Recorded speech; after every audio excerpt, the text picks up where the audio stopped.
our best director. I'm not sure that Stansfield Turner's period as director will be regarded as a good time for either the American people or the CIA.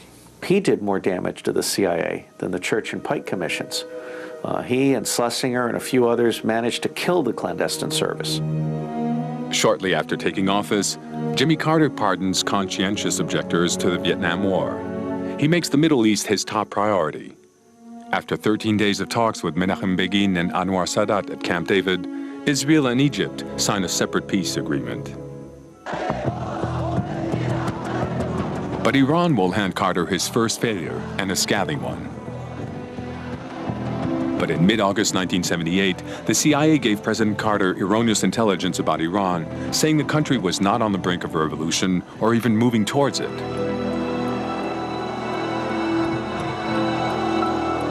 William Quandt was senior staff member for the Middle East on the National Security Council. The Iranian Revolution, that's a major turning point. I think it is probably true that before 1979, we in the United States, and I would say probably most other countries as well, had not yet taken Islamic militancy very seriously. We were surprised in Iran. Neither the Department of State nor the Central Intelligence Agency understood that a revolution was coming. When all the unrest began in Iran, the Deputy National Security Advisor in the Carter administration, with whom I was working, asked CIA for any information they had on Islamic fundamentalism. And the answer that came back was they'd never heard of it.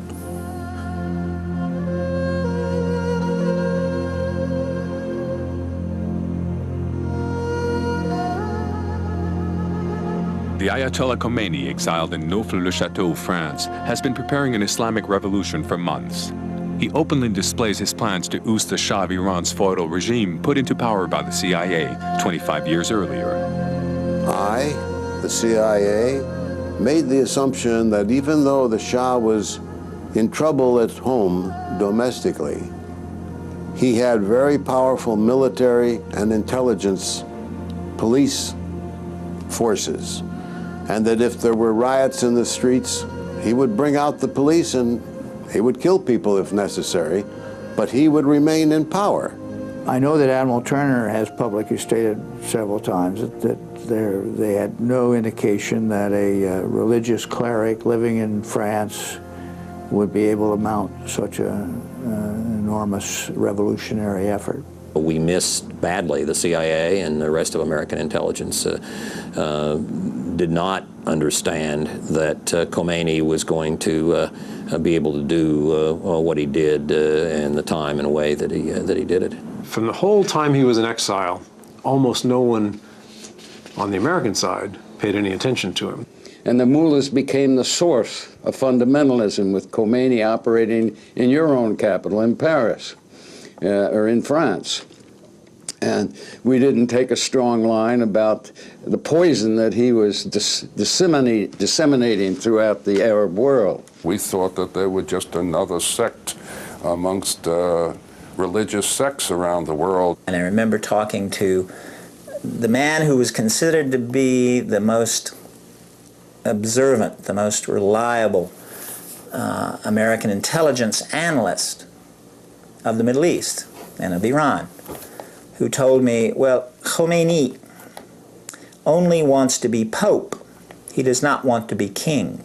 We do not need to worry about the Islamic Revolution in Iran. The Shah himself, who, in the case of Iran, basically shared that view. He thought that the religious forces were reactionary, backwards, easy to manipulate, easy to buy off, and he didn't have to worry about them.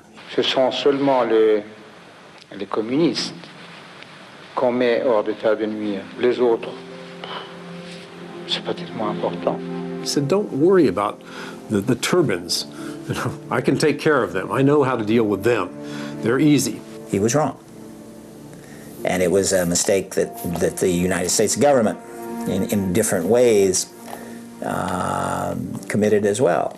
Iran because of the great leadership of the Shah, is an island of stability in one of the more troubled areas of the world. We were spending too much time listening to the Shah and to the people around the Shah, and not enough time listening to the opponents in the regime and outside the regime. There wasn't a single person in that embassy, including the spies, who spoke Farsi. We were all about first-class travel and fancy embassy dinner parties with the top people who were telling us what they wanted us to know. The CIA had very little contact with the Islamist movement in Iran.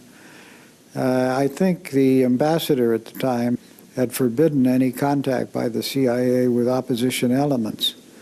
That's always unfortunate when the ambassador does that, because it removes one very valuable source of information. And if those elements should come to power, nobody has any contact with them. That happens, and we do that. We make mistakes like that. When the U.S. government not only supports a dictatorship that represses its people, but then tells the Central Intelligence Agency it's not allowed to talk to the opposition, I have to ask myself, why have a spy service if you can't talk to the opposition secretly so that that government doesn't know? Richard Helms, the former CIA director fired by Richard Nixon for refusing to lie about Watergate, is the American ambassador to Tehran. He's been a close friend of the Shah since lending a hand in the 1953 coup that toppled Mossadegh. He even trained and supervised the Shah's secret police. He was sent as ambassador to Iran right after the Watergate. He was ambassador in the last days of the Shah. Richard Helms told the Shah that the United States would back him, would give him any weapon system that he wanted. So there was close cooperation. Stansfield Turner and Mrs. Carter were constantly sending back channel messages to the Empress to stay and hang in there and all that kind of thing. It would have been better to decide one way or the other, and we did not. Jimmy Carter would listen to one day and to the other the next day. And as a result, our policy was amiss. That's why it's not so much that we allowed him, that we consciously, Jimmy Carter sat down and said, I don't need the Shah anymore. Maybe I can make friends with the Islamicists. It was that he didn't know how sick the Shah was, and he didn't know what to do. The CIA was very late in learning that the Shah was fatally ill. The French knew about it, but the CIA didn't get to know about it. That failure was helped along by the French, who did not share with us the information that the Shah was mortally ill. We knew there was a problem. We misjudged it and therefore did not predict his demise. We did not anticipate the return of Khomeini. We did not anticipate the reception he would get. The Ayatollah Khomeini is back in Iran. The United States turns its back on the exiled Shah, who is dying of cancer in the New York hospital. Richard Helms visits the Shah just days before his death. I saw him in the hospital in New York when he was there for treatment for his cancer. And the first question they asked me was, why did you do it? The Shah's position was hopeless. And at some point, the United States has to deal with reality. You can't cling to a failing cause indefinitely. It's not the policy of our government to go into the internal affairs of people or country and try to determine who should be their leaders.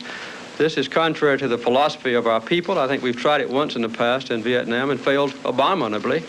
And I think no one in this country of any responsibility wants to do that to a country including Iran. Carter was a very interesting blend of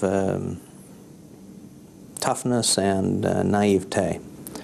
And in many ways, he was almost schizophrenic because, for example, in the Soviet Union, until after the invasion of Afghanistan, he really never could make up his mind how to deal with the Soviet Union. Despite Red Army movements on the Afghan border and repeated warnings from the CIA, the U.S. made concession after concession, pushing the détente process forward. Carter meets with Leonid Brezhnev in Moscow.